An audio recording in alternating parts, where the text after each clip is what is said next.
Энэ удаагийн бичлэгээр за пүүсний хамгийн анхан шатны хиллэг болон хідэн товчлуудыг танилцуулахаар шийдлээ. За пүүс сонирхдаг хүмүүс өнийн товчл бол хэллэгүүдийг бүгдийг мэдж байгаа. За тэгтээ дөнгөж пүүс сонирхож байгаа зарим дүүнер маань энэ хиллэгнүүд дээр жоохон төөрөгдөд багш байна. За тийм учраас энэ бичлэгийг үргэлжлэхээр шийдлээ. За OG.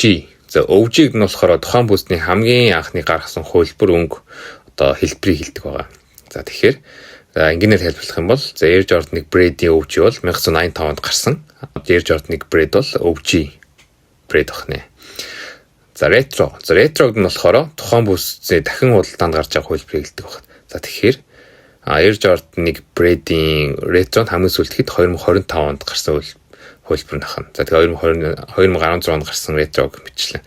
За тухайн retro-нд нь болохоор тухайн цаг үеэс хамаарат хэлбэр хийцийн үед баг зэргийн өөрчлөлт бол ордог. Ерөнхийдөө деталуудын хувьд. Тийм бол байж болно. Яг өвчтэйгээ бас адилхан байдгүй. Тийм ч учраас энэ үеийн ретро тимтэй одоо ийм ялгаатай гэх мэт ширээнд их нэлээх гардаг. За Protro болохоор performance retro буюу сайжруулсан ретро хувьд одоо дахин худалдаанд гарч байгаа бүснүүд гэж ойлгож болно. За хамгийн тод жишээ бол Kobe Protro.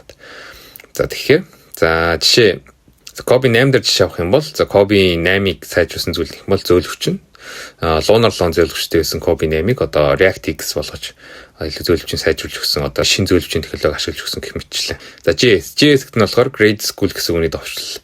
Бөгөөд 35-аас 40 ярзмаар хүртэлх гардаг хувилбарыг JS гэдэг байгаа. За энэ нь болохоор men's болон women's одоо том хүмүүний ярзмаарууд бас арай өөр хэлбэр хийцтэй гардаг. Тэгээд тийм болохоор ч тэр бас зарим үед хуулих пүүстэй хүмүүс андуурхдах нэлээх байдаг. Энэ пүүсний JS бол үнэхээр яг хуулих пүүс шиг харагдах хэлбэр хийцтэй байдаг. Тэгэхээр тийм ч учраас JS-ийн хувьд энгийн одоо men's women's-ээ хамаагүй хямдхан худалдаанд гардаг. JS гардгүй бас пүүсний хөлбөр учраас байдаг. Тийм учраас бүх пүүс бас JS гардаг тохиолдол байхгүй. P-г нь болохоор player exclusive, player edition гэж дуудагддаг. Тухайн брэнд тухайн тамирчин зориулж гаргасан өнгөийг ерөнхийдөө P өнгө дуудагддаг байна. За ерөнхийдөө P өнгө бол худалдаанд гарах нь тийм гэсэн хэлбэг биш байдаг. За гэхдээ худалдаанд гарсан тохиолдол бол нэлээх байгаа. За хамгийн сүүлийн жишээ Jalen Brunson-ы P, Caitlin Clark-ийн Kobe-г дээр гаргасан P-нууд бол жишээ болж болох юм.